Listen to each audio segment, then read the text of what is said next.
اللهم بارك على محمد وعلى آل محمد كما باركت على إبراهيم وعلى آل إبراهيم إنك حميد مجيد۔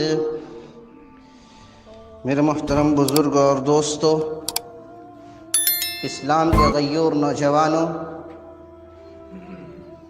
اللہ تبارک و تعالی نے قرآن کریم میں بہت سے احکامات نازل فرمائے ہیں۔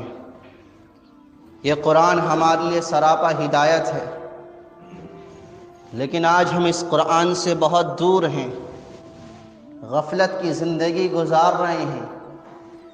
ہمیں قرآن پڑھنے کا موقع نہیں ملتا، قرآن پڑھنا نہیں چاہتے، قرآن سے بہت دور ہیں، جس بنا پر ہمیں قرآن کے احکامات، قرآن کے فرمودات نظر نہیں آتے۔ ہمیں معلوم نہیں کہ قرآن نے ہمیں کیا حکم دیا، قرآن پر کیا فرمودات نازل اللہ نے کیا ہے، وہ ہمیں معلوم نہیں۔ تو میرے دوستو بزرگوں، میں نے خطبہ میں قرآن کریم کی 2 آیت کریمہ تلاوت کی ہے۔ ان 2 آیت کریمہ میں اللہ نے 4 نصیحتیں، حضرت لقمان کی نصیحتوں کو ذکر کیا ہے۔ میرے دوستو بزرگوں، حضرت لقمان کا نام ہم اور آپ نے سنا ہے۔ اکثروں کی رائے یہ ہے کہ اللہ کے ایک برگزیدہ بہت بڑے ولی ہیں، اور بعضوں کی رائے یہ ہے کہ یہ ایک نبی تھے۔ تو حضرت لقمان بڑی حکمت اور دانائی کی باتیں کیا کرتے تھے، ان کی باتوں کو سننے کے لیے لوگ دور دراز سے آیا کرتے تھے، بہت قیمتی باتیں وہ بتایا کرتے تھے۔ جب ان کا آخری وقت ہوا تو انہوں نے اپنے بیٹے کو نصیحت کی۔ یہ پورا سورہ لقمان کے پورے ایک رکوع میں انہوں نے اپنے بیٹے کو نصیحت کیا ہے۔ وہ نصیحت کتنی اہم اور قیمتی ہوگی، اس کا اندازہ ہمیں اس بات سے معلوم ہو جاتا ہے کہ حضرت لقمان نے اپنے بیٹے کو نصیحت بند کمرے میں کیا ہے، اور اس نصیحتوں کو اللہ نے جو کا تو قرآن میں نازل کر کے یہ بتلا دیا کہ حضرت لقمان نے جو اپنے بیٹے کو نصیحت کی ہے، یہ صرف ان کے بیٹے کے لیے نہیں ہے، بلکہ قیامت تک آنے والے نسل انسانی کے ایک ایک فرد کے لیے فائدہ مند اور سود مند ہے۔ صرف وہ انہوں نے اپنے بیٹے کے لیے نصیحت نہیں کی، تو اس سے پتہ چلا وہ نصیحت کتنی قیمتی اور عظمت والی نصیحت ہے کہ حضرت لقمان نے جو نصیحت کیا ہے، اس نصیحت کو اللہ نے جو کا تو قرآن میں نازل کر دیا۔ وہ نصیحت کیا ہے؟ میں نے 2 آیت کریمہ تلاوت کی ہے، اس میں 4 نصیحتوں کا ذکر ہے۔ جہاں تک وقت ساتھ دے گا وہاں تک بات ہوگی۔ حضرت لقمان اپنے بیٹے کو پہلی نصیحت کرتے ہیں، کیا فرمایا؟ فرمایا یا بنی انہا ان تک مثقال حبۃ من خردل فتکن فی صخرۃ او فی السماوات او فی الارض یأت بہا اللہ۔ فرمایا اے میرے بیٹے، اگر تو دنیا میں کوئی چھوٹا سا چھوٹا عمل کر، وہ کتنا چھوٹا ہو، فرمایا کہ رائی کے دانے کے برابر بھی چھوٹا ہو، اور وہ رائی کا دانہ سامنے موجود نہ ہو بلکہ آسمان میں ہو یا زمین کے تہوں میں ہو جو لوگوں کی نظر سے اوجھل ہے، یا پہاڑوں کے اندر ہو، تب بھی یاد رکھ کل قیامت کے دن اللہ اس کو حاضر کر دے گا۔ کیا مطلب ہے کہ بیٹے تو دنیا میں کوئی بھی چھوٹا سا چھوٹا عمل کرے، یہ سوچ کے کر کل کے کل اس کا حساب دینا ہوگا، کل اللہ کے پاس اس کا جواب دینا ہوگا۔ فرمایا کہ بیٹے تو آنکھ سے اگر کسی چیز کو دیکھتا ہے، یہ سوچ کے دیکھ کل اس کا جواب دینا ہے۔ اگر کان سے کسی چیز کو سنتا ہے، یہ سوچ کے سن کل اس کا حساب دینا ہوگا۔ اگر ہاتھ سے کسی چیز کو پکڑتا ہے تو یہ سوچ کے پکڑ کر کل اس کا حساب دینا ہوگا۔ اگر پیر سے چل کے جاتا ہے تو یہ سوچ کے چل کے کل اس کا حساب دینا ہوگا۔ اگر زبان سے کچھ بولتا ہے تو یہ سوچ کے بول، کل کے کل اس کا حساب دینا ہوگا۔ جو بھی دنیا میں تو عمل کرے یہ سوچ کے کر، کل مجھے اس کا اللہ کے سامنے جواب دینا ہوگا۔ لیکن آج انسان غفلت کی زندگی گزار رہا ہے، لاپرواہی کی زندگی گزار رہا ہے۔ اس کے آنکھ گناہ کر رہے ہیں، اس کے کان گناہ کر رہے ہیں، اس کی زبان گناہ میں ملوث ہے، اس کے ہاتھ اور پیر گناہ کرتے ہیں، لیکن انسان بے پرواہی کی زندگی گزارتا ہے، لاپرواہ زندگی گزارتا ہے۔ اسے کسی چیز کا فکر نہیں ہے، اسے یہ فکر نہیں ہے کہ مجھے آخرت میں اللہ کے سامنے جواب دینا ہے، اسے یہ فکر نہیں ہے کہ مجھے مرنا ہے، قبر میں جانا ہے، آخرت میں پیشی ہونی ہے، اسے فکر نہیں ہے، گناہوں میں ملوث ہے، لاپرواہ زندگی گزارتا ہے۔ اللہ فرماتے ہیں لَهُمْ قُلُوبٌ لَا يَفْقَهُونَ بِهَا وَلَهُمْ أَعْيُنٌ لَا يُبْصِرُونَ بِهَا وَلَهُمْ آذَانٌ لَا يَسْمَعُونَ بِهَا أُولَئِكَ كَالْأَنْعَامِ بَلْ هُمْ أَضَلُّ۔ اللہ فرماتے ہیں کہ ان کے دل ہیں مگر وہ سمجھنا نہیں چاہتے، ان کے آنکھ ہیں مگر وہ دیکھتے نہیں ہیں، ان کے کان ہیں مگر وہ سنتے نہیں ہیں، بالکل جانوروں جیسی زندگی گزارتے ہیں۔ اللہ نے فرمایا اولئک کالانعام، ایسے لوگ جو ہیں یہ جانور ہیں، جو آنکھ رہنے کے باوجود بھی گناہ کرتے ہیں، جانوروں جیسی زندگی گزارتے ہیں۔ کان ہے، سنتے ہیں حق بات کو مگر قبول نہیں کرتے، دل ہے، سمجھتے ہیں حق بات کو مگر قبول نہیں کرتے۔ تو اللہ نے فرمایا یہ جانور ہے۔ اللہ یہ تو ٹھیک ہے، یہ جانور کہا، فرمایا بل ہم اضل، جانور سے بھی بدتر کیوں کہا؟ ہم تو انسان ہیں۔ فرمایا جانور سے بدتر اس لیے کہا کہ انسان کے اندر دو صفتیں ہیں، جانور کے اندر ایک صفت ہے، انسان کے اندر دو صفتیں کیا ہیں؟ ایک صفت بہیمیت، ڈنگر پن، دوسرا صفت ملکوتیت، فرشتہ پن۔ جانور کے اندر ایک صفت ہے، صرف صفت ڈنگر پن یعنی جانور پن ہے گا، صفت بہیمیت ہے گا، فرشتہ پن صفت ملکوتیت نہیں ہے۔ انسان کے اندر دو صفتیں ہیں، جانور کے اندر ایک صفت ہے، وہ تو تھا ہی جانور، تو انسان ہے۔ اللہ نے تجھے صفت بہیمیت کے ساتھ صفت ملکوتیت دیا ہے، فرشتوں والی صفت دیا ہے، تب بھی تو جانور جیسا عمل کرتا ہے، اس لیے فرمایا کہ جو جانور سے بھی بدتر ہے۔ انسان بہت لاپرواہ زندگی گزارتا ہے، وہ یہ سوچتا ہے کہ مجھے اللہ کے سامنے جواب دینا نہیں ہے، وہ یہ سمجھتا ہے کہ مجھے اللہ کے سامنے پیشی نہیں ہونی ہے۔ اللہ قرآن میں فرماتا ہے فَأَمَّا مَنْ خَافَ مَقَامَ رَبِّهِ وَنَهَى النَّفْسَ عَنِ الْهَوَىٰ فَإِنَّ الْجَنَّةَ هِيَ الْمَأْوَىٰ۔ فرمایا کہ جو اپنے رب کے سامنے کھڑا ہونے سے ڈرا، یعنی کوئی بھی عمل کیا یہ سوچ کے کیا کہ مجھے کل اس کے سامنے اللہ کے سامنے اس کا جواب دینا ہے، کل اللہ کے سامنے پیشی ہونی ہے، اس بات سے ڈرا۔ وَنَهَى النَّفْسَ عَنِ الْهَوَىٰ، اور اپنی نفسانی خواہشات کو روکے رکھا، اپنی خواہشات کو کنٹرول میں رکھا۔ اللہ فرماتے ہیں کہ فَإِنَّ الْجَنَّةَ هِيَ الْمَأْوَىٰ، جنت اس کا ٹھکانہ ہے۔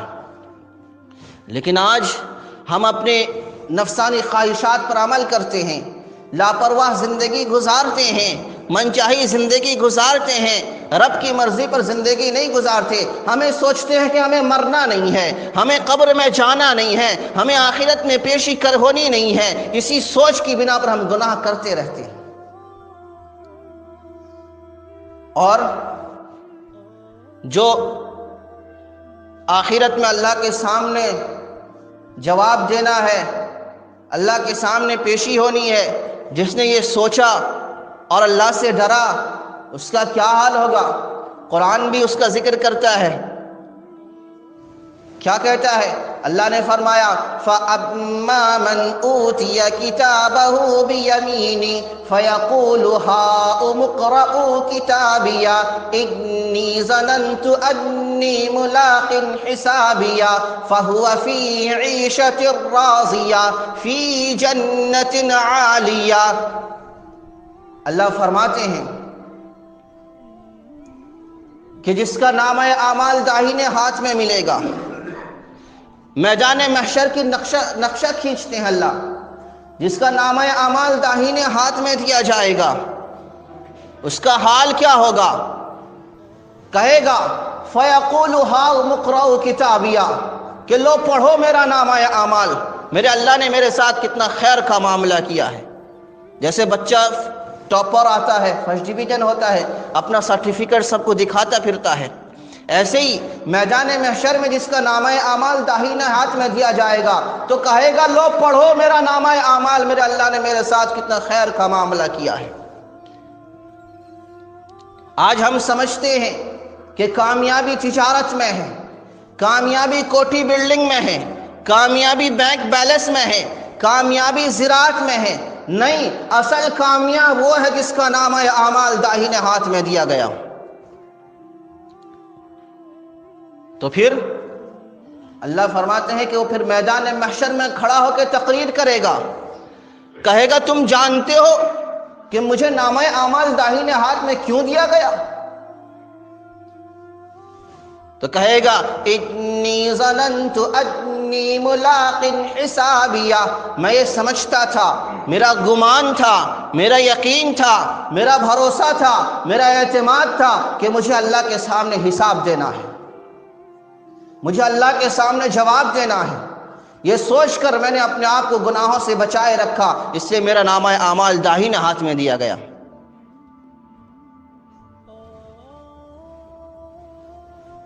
پھر اس کا حال کیا ہوگا؟ فرمایا فَهُوَ فِي عِيشَةٍ رَاضِيَةٍ فِي جَنَّةٍ عَالِيَةٍ قُطُوفُهَا دَانِيَةٍ، فرمایا کہ وہ عیش کی زندگی گزارے گا، جنت کے اعلیٰ مقام میں ہوگا، اور ایسی جگہ ہوگا جس کی شاخیں، پھلوں کی شاخیں جھکی ہوئی ہوں گی۔ ان سے کہا جائے گا کُلُوا وَاشْرَبُوا بِمَا أَسْلَفْتُمْ فِي الْأَيَّامِ الْخَالِيَةِ، فرمایا اللہ نے کہ یہ تمہارے گزرے ہوئے زمانے میں جو تم نے نیک اعمال کیے تھے اس کے بدلے میں کھاؤ پیو، عیش کی زندگی ملے گی، کھانا بھی ہوگا، پینا بھی ہوگا، جو چاہیں گے ملے گا۔ اس کے برعکس، اس کے برخلاف جس کا نامہ اعمال بائیں ہاتھ میں دیا جائے گا اس کا حال کیا ہوگا؟ اللہ نے اس کی بھی منظر کشی کی ہے، اس کا بھی ذکر کیا ہے۔ کیا فرمایا؟ وَأَمَّا مَنْ أُوتِيَ كِتَابَهُ بِشِمَالِهِ فَيَقُولُ يَا لَيْتَنِي لَمْ أُوتَ كِتَابِيَهْ وَلَمْ أَدْرِ مَا حِسَابِيَهْ، کہے گا، اللہ فرماتے جس کا نامہ اعمال بائیں ہاتھ میں دیا جائے گا تو وہ چھپائے پھرے گا، کسی کو دکھائے گا نہیں۔ کیوں؟ اس لیے کہ فیل ہونے والا بچہ اپنا رزلٹ کسی کو بتلاتا نہیں۔ جو بچہ فیل ہو گیا ہے وہ اپنا رزلٹ کسی کو دکھاتا اور بتلاتا نہیں ہے، وہ بھی وہاں میدان محشر میں ایسا ہی کرے گا، اپنا نتیجہ، اپنا نامہ اعمال کسی کو دکھائے گا نہیں۔ اور کیا کہے گا؟ کہے گا یا لیتنی لم اوت کتابیہ، کہ کاش مجھے میرا نامہ اعمال ملتا ہی نہیں، مجھے پتہ ہی نہیں چلتا کہ میرا نامہ اعمال کیا ہے، کیسا ہے۔ وَلَمْ أَدْرِ مَا حِسَابِيَهْ، اور کہے گا لوگو جانتے ہو میرا نامہ اعمال بائیں ہاتھ میں کیوں دیا گیا؟ اس لیے کہ میں دنیا میں جو کچھ کرتا تھا کبھی یہ سوچا نہیں کہ مجھے حساب دینا ہے، کبھی یہ سوچا نہیں کہ مجھے اللہ کے سامنے پیشی ہونی ہے۔ اور کیا ہوگا؟ فرمائے کہ ما اغنا عنی مالیہ ہلک عنی سلطانیہ، نہیں، اللہ فرمایا کہ یا لیتہا کانت القاضیہ، اور کہے گا کہ کاش میرے موت سے ہی میرا فیصلہ کام تمام ہو جاتا، میرا موت ہوتے ہی میرا کام تمام ہو جاتا، یہاں حساب و کتاب کے میدان محشر میں کھڑا ہونا نہ پڑتا، نامہ اعمال بائیں ہاتھ میں نہ دیا جاتا۔ اور کہے گا ما اغنا عنی مالیہ، آج ہم بہت مالداری کر فخر کرتے ہیں کہ میرے پاس مال ہے، میرے پاس جائیداد ہے، میرے پاس کوٹھی بلڈنگ ہے، میں بہت کروڑ پتی ہوں، ارب پتی ہوں، میں بہت جائیداد کا، بہت بینک بیلنس کا مالک ہوں۔ وہ کہے گا ما اغنا عنی مالیہ، میرا مال کچھ میرا کام نہیں آیا، کچھ مال کام نہیں آئے گا۔ ہلک عنی سلطانیہ، کہے گا میرا سارا زور بیکار ہو گیا، ساری طاقت ختم ہو گئی۔ پھر اس کو کیا ہوگا؟ اللہ حکم دے گا کہ خذوہ فغلوہ ثم الجحیم صلوہ، کہے گا پکڑو اور اس کے گلے میں توق ڈال دو اور جہنم میں جھونک دو اسے۔ کیا حال ہوگا؟ ذرا سوچیں، ہم جو دنیا میں کر رہے ہیں، بے جھجک گناہ کر رہے ہیں، کیا حال ہوگا ہمارا؟ فرمایا میدان محشر میں، آخرت میں ایک بندے کو لایا جائے گا اور کہا جائے گا کہ تو نے بہت گناہ کیا ہے، تیرا دفتر گناہ میں بھرا ہوا ہے، نامہ اعمال میں گناہ لکھا ہوا ہے، تو نے بہت گناہ کیا۔ تو کہے گا اللہ، یعنی جھوٹ بولتے بولتے اتنا جھوٹ بولے گا کہ اللہ کے سامنے بھی جھوٹ بول دے گا۔ کہے گا اللہ میں تو بڑا پاک پوتر ہوں، میں تو بڑا پاک صاف ہوں، یہ کسی دشمن نے میرے خلاف نامہ اعمال تیار کیا ہے، ورنہ میں تو بڑا پاک ہوں، پوتر ہوں۔ اللہ کہے گا اچھا؟ تو اللہ فرماتے ہیں حتی اذا ما جاؤوها شہد علیہم سمعہم وابصارہم وجلودہم بما كانوا یعملون۔ اللہ فرمائے گا اچھا تو بڑا پاک ہے، پوتر ہے، تو نے کچھ نہیں کیا، دشمن نے تیرے خلاف نامہ اعمال تیار کیا ہے۔ اللہ کہے گا ہم اس کے آنکھ کان میں مہر لگا دیں گے، اس کی زبان میں مہر لگا دیں گے، بول نہیں پائے گا۔ تو پھر کیا ہوگا؟ شہید علیہم سمعہم وابصارہم وجلودہم بما كانوا یعملون۔ اس کے کان گواہی دیں گے کہ کان سے کتنا گانا سنا تھا، اس کی آنکھ گواہی دیں گے آنکھ سے کتنے نامحرم لڑکیوں کو دیکھا تھا، کتنی لڑکیوں کی تاک جھانک کی تھی، وہ آنکھ گواہی دیں گے۔ اور تو بڑا پاک پوتر بنا پھرتا ہے، چل اس کے چمڑے گواہی دیں گے، وَجُلُودُهُمْ بِمَا كَانُوا يَعْمَلُونَ، جو کیا کرتا تھا۔ ایک جگہ اللہ فرماتے ہیں الْيَوْمَ نَخْتِمُ عَلَىٰ أَفْوَاهِهِمْ وَتُكَلِّمُنَا أَيْدِيهِمْ وَتَشْهَدُ أَرْجُلُهُمْ بِمَا كَانُوا يَكْسِبُونَ۔ اللہ فرماتے ہیں الْيَوْمَ نَخْتِمُ عَلَىٰ أَفْوَاهِهِمْ، کہ اس دن ہم ان کے منہ پر، ان کے زبان پر مہر لگا دیں گے۔ وَتُكَلِّمُنَا أَيْدِيهِمْ، ان کے ہاتھ گواہی دیں گے ہاتھ سے کیا کیا گناہ کیا تھا، ہاتھ سے کتنی چوریاں کی تھی، کتنے گناہ کیا تھا، کتنوں کی عصمت دری کی تھی، سارا ہاتھ گواہی دے گا اللہ مجھ سے یہ کیا تھا، ہاتھ کو اللہ زبان دے دیں گے۔ وَتَشْهَدُ أَرْجُلُهُمْ، ان کے پیر گواہی دیں گے کہ پیر سے چل کر گیا تھا میلہ دیکھنے، پیر سے چل کر گیا تھا لاٹھی کھیل دیکھنے، پیر سے چل کر گیا تھا اللہ کی نافرمانی کرنے، سارا پیر گواہی دے دے گا۔ اس وقت کیا ہوگا؟ بِمَا كَانُوا مَا يَكْسِبُونَ، جو تم کیا کرتے تھے وہ سارا کا سارا گواہی دے دے گا۔ کیا حال ہوگا اس وقت؟ ذرا سوچیں کہ ہم اللہ کے سامنے کس منہ سے جائیں گے؟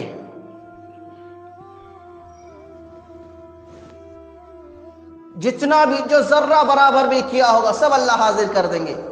اور کیا ہوگا؟ بندہ یہ سوچے گا اللہ نامہ اعمال میں لکھا ہوا سارے کے سارے حاضر کر دیں گے۔ اللہ فرماتے ہیں وَوُزِعَ الْكِتَابُ فَتَرَى الْمُجْرِمِينَ مُشْفِقِينَ مِمَّا فِيهِ وَيَقُولُونَ يَا وَيْلَتَنَا مَا لِهَذَا الْكِتَابِ۔ اللہ فرماتے ہیں کہ جب مجرمین کے سامنے نامہ اعمال پیش کیا جائے گا وہ دیکھ کر تھر تھر کانپنے لگے گا اور کہے گا ما لِهَذَا الْكِتَابِ، یہ کیسی کتاب ہے، لا يغادر صغیرۃ ولا کبیرۃ الا احصاها، نہ میرے چھوٹے گناہ کو چھوڑی ہے نہ بڑے گناہ کو چھوڑی ہے، ہر ایک کو لکھ رکھا ہے۔ کہاں جائیں گے؟ جو کرتے ہیں چھوٹے سے چھوٹا عمل، بڑے سے بڑا عمل، ہر ایک کو نامہ اعمال میں لکھ دیا گیا ہے۔ کیسے لکھا؟ فرمایا کِرَامًا کاتبین یعلمون ما تفعلون، جو معزز لکھنے والے ہیں، یعلمون ما تفعلون، وہ جانتے ہیں جو تم کرتے ہو، ہر چیز جانتے ہیں، لکھ لیتے ہیں۔ انسان زبان سے جو بولتا ہے وہ بھی ریکارڈ ہو جاتا ہے۔ اللہ فرماتے ہیں ما یلفظ من قول الا لدیہ رقیب عتید، جو زبان سے بولتا ہے انسان اسے فرشتے محفوظ کر لیتے ہیں، ریکارڈ کرنے والے محفوظ کرتے ہیں۔ کہاں جاؤ گے بچ کر؟ اللہ ہر ایک کو محفوظ کر رکھا ہے معزز فرشتوں کے ذریعے سے، لیکن آج ہمیں اس کی فکر نہیں ہے۔ ایک تو اللہ دیکھنے والا ہے، علیم بذات الصدور، ہر چیز کو دیکھنے والا اللہ ہے۔ دوسرا، اللہ نے لکھنے والے کرامن کاتبین، معزز لکھنے والے فرشتوں کو مقرر کر دیا ہے کہ یہ تمہارے نامہ اعمال میں اچھائی اور برائی ہر ایک کو لکھیں گے۔ پھر بھی ہمیں اس کی فکر نہیں ہے۔ ہمیں سوچتے ہیں کہ ہم اللہ کے سامنے جانا نہیں ہے، اللہ کے سامنے جواب دینا نہیں ہے، اللہ کے سامنے پیشی ہونی نہیں ہے۔ جبکہ آج دنیا کا ماحول ہے، دنیا کا دستور ہے، اگر ہم کسی بڑے مال میں یا کسی بڑی مارکیٹ میں یا کسی بڑی جگہ جاتے ہیں، وہاں CCTV کیمرہ لگا ہوا ہوتا ہے اور لکھا ہوا کہ تم کیمرے کی نظر میں ہو، تو انسان چوکنا رہتا ہے، کسی چیز کو ہاتھ نہیں لگاتا، کسی چیز کو دیکھتا نہیں ہے، کسی چیز کی طرف غلط ارادے سے ہاتھ نہیں بڑھاتا۔ کیوں؟ کیمرے کی نظر میں ہے، کیمرہ اسے کیپچر کر رہا ہے، اس کا اتنا ڈر ہے، کیمرے کا اتنا ڈر ہے۔ لیکن وہ اللہ جو کالی رات میں، کالی چوٹی میں، کالی پہاڑ میں، کالی چوٹی کے پہاڑ، کالی رات، کالی پہاڑ اور کالی چوٹی کے آہٹ کو سنتا اور دیکھتا بھی ہے، وہ اللہ دلوں کے بھیدوں کو جاننے والا ہے، ہر چیز کو دیکھنے والا ہے، اس کی ہمیں کوئی فکر نہیں۔ اتنے لاپرواہ ہو کر ہم زندگی گزارتے ہیں کہ ہم یہ سوچتے ہیں ہمیں مرنا ہی نہیں ہے۔ یاد رکھیں، جو بھی نامہ اعمال ذرہ برابر بھی کیا ہوگا اللہ اسے حاضر کر دیں گے۔ فَمَن يَعْمَلْ مِثْقَالَ ذَرَّةٍ خَيْرًا يَرَهُ وَمَن يَعْمَلْ مِثْقَالَ ذَرَّةٍ شَرًّا يَرَهُ، فرمایا کہ ذرہ برابر بھی خیر کیا ہوگا اللہ اسے لا کر حاضر کر دیں گے، اور ذرہ برابر بھی گناہ اور برائی کیا ہوگا اللہ وہ بھی پیش کر دیں گے، لے تو نے یہ کیا تھا۔ ذرا سوچیں ہم اپنے نامہ اعمال میں کتنا نیکیاں لکھا کر آ جائیں گے، اللہ کے سامنے پیش ہوں گے تو کیا منہ لے کر جائیں گے۔ تو اسی لیے حضرت لقمان اپنے بیٹے کو پہلی نصیحت کرتے ہیں اور کہتے ہیں، یا بنی انہا ان تک مثقال حبۃ من خردل فتکن فی صخرۃ او فی السماوات او فی السماوات او فی الارض یأت بها اللہ۔ اللہ فرماتے ہیں، اے میرے بیٹے، تو دنیا میں کوئی چھوٹا سا چھوٹا عمل کر، یہ سوچ کے کر کل کے کل اس کا حساب دینا ہوگا، وہ کتنا ہی چھوٹا کیوں نہ ہو، رائی کے دانے کے برابر بھی چھوٹا عمل کرے، اور تو لوگوں کے مجمع میں نہ کر، بھیڑ بھاڑ میں نہیں کیا ہے، چھپ کر رات کے اندھیرے میں اور اپنے کمرے میں گھس کر اکیلے تنہائی میں جو گناہ کیا اللہ اسے بھی پیش کر دے گا۔ کہاں جائیں گے ہم؟ بچ نہیں سکتے۔ اسی کی مثال دی ہے کہ وہ رائی کا دانہ، وہ چھوٹا سا عمل رائی کا دانہ کہاں ہو، یہاں لوگوں کے سامنے نہیں بلکہ وہ آسمان میں ہو، یا زمین کے تہوں میں گھس کر تو گناہ کیا ہو، یا پھر پہاڑ کے اندر، کہیں بھی گناہ اللہ اسے حاضر کر دے گا۔ ان اللہ لطیف خبیر، اللہ باریک دیکھنے والا، باریک اور ہر چیز کا جاننے والا ہے۔ کہاں بچ کر جائیں گے؟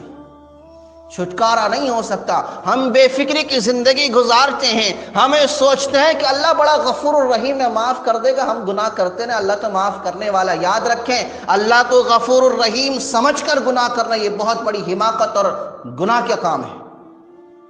واقعی یقین اللہ غفور الرحیم ہے، اس کا انکار نہیں ہے، لیکن اللہ کو غفور الرحیم سمجھ کر جان بوجھ کر گناہ کرنا یہ بہت بڑا گناہ ہے۔ اس کی مثال سابق شیخ الحدیث حضرت مفتی سعید احمد پالن پوری نور اللہ مرقدہ اپنی کتاب میں فرماتے ہیں، ان سے سوال کیا لوگوں نے، طالب علموں نے سوال کیا، حضرت اللہ تو غفور رحیم ہے، تو معاف کرنے والا ہے، ہم گناہ کرتے ہیں وہ معاف کر دے گا، جس کو چاہے گا اللہ بخش دے گا۔ تو انہوں نے اپنی کتاب علمی خطبات میں فرماتے ہیں کہ ایک بیماری اترتی ہے، بیماری اترتی ہے تو ہر ایک کے لیے اترتی ہے، اس میں بعض بیماری کے جھانسے میں آ جاتے ہیں اور بعض محفوظ رہتے ہیں۔ جو بیماری کے جھانسے میں آتے ہیں ان کا خون اس زہر سے لڑنے کے لیے طاقت نہیں ہے ان کے خون کے اندر، اس لیے وہ بیماری کے جھانسے میں آ جاتے ہیں، چنگل میں آ جاتے ہیں۔ اور جو بیماری کے جھانسے میں چنگل میں نہیں آتے ہیں ان کے خون کے اندر زہر سے لڑنے کی طاقت رہتی ہے، اس لیے وہ بیماری سے بچ جاتے ہیں۔ اب اگر کوئی شخص اس بیماری سے محفوظ شخص سے کہے کہ تمہارے خون میں زہر سے لڑنے کی طاقت ہے، تم ایک شیشی زہر پی لو، تو کیا وہ پیے گا؟ ہرگز نہیں۔ جتنا بھی خون زہر سے لڑنے کی طاقت ہو تو ہرگز وہ شیشی پیے گا نہیں۔ کیوں؟ اسے یقین کہ ہو سکتا ہے میں مر جاؤں۔ تو اسی طرح اللہ جس کو چاہے گا بخش دے گا، جس کو چاہے گا معاف کر دے گا، وہ غفور الرحیم ہے۔ کیا ہمیں معلوم ہے ہم اللہ کی فہرست میں ہیں یا نہیں؟ اللہ کی چاہت کی فہرست میں ہے؟ ہمیں معلوم ہے؟ ہرگز نہیں۔ تو اسی لیے ہمیں چاہیے کہ ہم گناہوں سے بچیں، اپنی زندگی کو لاپرواہ نہ گزاریں، جانوروں جیسی زندگی نہ گزاریں۔ ہم انسان ہیں، اشرف المخلوقات ہیں، صفت ملکوتیت کو غالب کریں اور صفت ملکوتیت کو غالب کر کے ہم شریعت محمدی نیک عمل پر زندگی گزاریں، جب جا کر ہماری زندگی کامیاب اور پرسکون ہوگی، آخرت ہماری پرسکون ہوگی، ورنہ ہم دنیا میں چین و سکون سے محروم رہیں گے اور آخرت میں بھی چین و سکون سے محروم رہیں گے۔ اس لیے ہمیں چاہیے کہ ہم اپنی زندگی کو پرسکون بنائیں۔ تو اس لیے حضرت لقمان اپنے بیٹے کو نصیحت کرتے ہیں، اے میرے بیٹے، تو اگر کوئی سا چھوٹا عمل کر، یہ سوچ کے کر، کل اس کا حساب دینا ہوگا۔ آج ہم گناہ کرتے ہیں، کبھی یہ سوچتے نہیں ہیں، کبھی یہ سوچتے نہیں ہیں کہ ہم اللہ کے سامنے پیش ہونی ہے، ہمیں اللہ کے سامنے جواب دینا ہے۔ یاد رکھے ہمارے دل میں خوف خدا نہیں رہا۔ اگر خوف خدا ہوگی تو انسان گناہوں سے بچ جائے گا، نافرمانی سے بچ جائے گا۔ کیوں؟ جہاں گناہ کرنے جائے گا دل میں اللہ کا ڈر ہو کہ اللہ دیکھ رہا ہے، بچ جائے گا۔ چوری کرنے گئے، اللہ دیکھ رہا ہے، بچ جائے گا۔ ایک واقعہ لکھا ہے، ایک پیر صاحب، بزرگ صاحب، انہوں نے اپنے 2 شاگردوں سے کہا، 2 مرغی دیا اور جا کر کہا کہ جاؤ اسے ایسی جگہ ذبح کر کے لانا جہاں کوئی نہ دیکھے۔ تو دونوں گئے، جانے کے بعد کچھ دیر کے بعد پھر دونوں واپس آئے۔ تو ایک نے ایک سے پوچھا کہ کیا ہوا، ذبح کیے؟ نہاں ذبح کر کے لائے ہوں۔ کہاں کیے؟ فرمایا کوئی دیکھا تھا؟ نہ نہیں کوئی نہیں دیکھا۔ کہاں کیے؟ فرمایا بیت الخلاء کے اندر۔ کوئی دیکھا نہیں ہے، میں بیت الخلاء کے اندر ذبح کر کے لایا ہوں۔ دوسرے سے پوچھا، ہاں بھائی تمہارا کیا ہوا، ذبح کیے؟ نہ نہیں۔ کیوں؟ کہیں تمہیں جگہ نہیں ملا ایسی کہ کوئی دیکھے؟ تو کہنے لگے حضرت میں جہاں جاتا ہوں وہاں کوئی ایک تو ضرور ہوتا ہے، نہ کون ہوتا ہے نہ اللہ ہوتا ہے، وہ دیکھتا ہے مجھے، تو میں ذبح کروں تو کیسے؟ آپ نے کہا تھا کوئی دیکھے گا نہیں، تو میں جہاں جاتا ہوں وہاں تو اللہ دیکھتا ہے، اللہ دیکھنے والا ہے، تو پھر میں ذبح کروں تو کیسے کروں؟ تو اس لیے واپس لے کے آ گئی۔ تو اسی لیے اللہ ہر جگہ ہے، ہر جگہ موجود ہے، وہ دیکھتا ہے، وہ دیکھتا ہے۔ ہم یہ نہ سوچیں کہ ہم کمرے میں چھپ کر کنڈی لگا کے موبائل کے ذریعے سے جتنے گناہ کریں گے وہ اللہ نہیں دیکھے گا، یہ ہماری غلط فہمی ہے۔ اللہ ہر چیز کو دیکھتا ہے، اور یہ ساری چیزیں اللہ میدان محشر میں لا کے پیش کر دیں گے۔ کیا حال ہوگا ہمارا اس وقت؟ نفسی کا عالم ہوگا، سارے لوگ پریشان حال ہوں گے، سب پسینے میں سرابور ہوں گے، سورج 1 میل کے فاصلے پر ہوگا۔ آج سورج اتنی دور ہے، گرمی کے موسم میں، دوپہر کی گرمی میں کوئی سورج کے سامنے چند لمحے کے لیے ٹک نہیں سکتا۔ اس وقت سورج 1 میل کے فاصلے پر ہوگا، وہ گرمی کیسی ہوگی، برداشت کے باہر ہوگی، سارے لوگ پریشان حال ہوں گے۔ کیا حال ہوگا اس وقت ہمارا؟ اس وقت اللہ کے عرش کے سائے کے علاوہ کوئی سایہ نہ ہوگا۔ اگر ہم نے اپنے اعمال کو درست کیا ہوگا، اپنے نامہ اعمال کو نیکیوں سے بھرا ہوا ہوگا، تو پھر ہم کامیاب ہو جائیں گے۔ اللہ فرماتے ہیں وَأَمَّا مَن ثَقُلَتْ مَوَازِينُهُ فَهُوَ فِي عِيشَةٍ رَاضِيَةٍ، کہ جس کا نامہ اعمال وزنی ہوگا نیکیوں سے، فرمایا فَهُوَ فِي عِيشَةٍ رَاضِيَةٍ، وہ عیش کی زندگی گزارے گا۔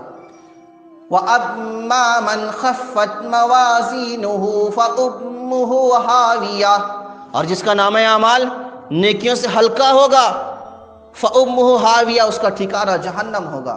وہ جہنم کیسا ہے جہنم؟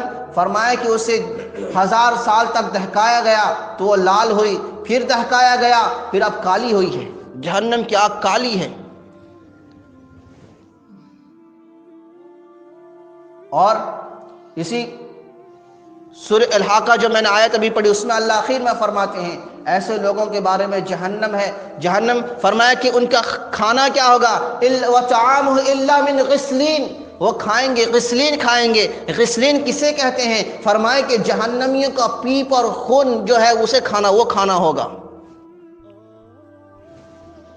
اور اسے پیئیں گے مجرمین لوگ، جہنمی لوگ پیئیں گے اسے کھائیں گے، پیئیں گے، جو حلق سے نہ نیچے اترے گا، نہ نگل سکیں گے، نہ اگل سکیں گے۔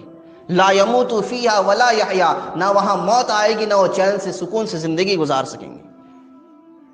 ذرا سوچیں، ہم اپنے اعمال کو جائزہ لیں، اپنے اعمال کو ٹٹولیں، نیک عمل کریں۔ یہ دنیا چند روزہ زندگی ہے، چند لمحہ زندگی ہے، زندگی بے بندگی شرمندگی، زندگی بے بندگی شرمندگی ہے، بغیر بندگی کی زندگی جو شرمندگی والی زندگی ہے۔ اس لیے اپنے اعمال کو درست کریں۔ موت کب کس کا آ کر دامن کو پکڑ لے، کب کس کی موت کے چنگل میں کون آ جائے، کوئی پتہ نہیں۔ اسی لیے اس بات کا خیال رکھیں اور اپنے اعمال کو درست کریں، اور ایسا عمل کریں کہ میرا اللہ دیکھ رہا ہے، میرا اللہ دیکھ رہا، اللہ کے سامنے جواب دینا ہے۔ کریں گے انشاءاللہ۔ اللہ عمل کی توفیق عطا فرمائے۔ وآخر دعوانا الحمدللہ رب العالمین۔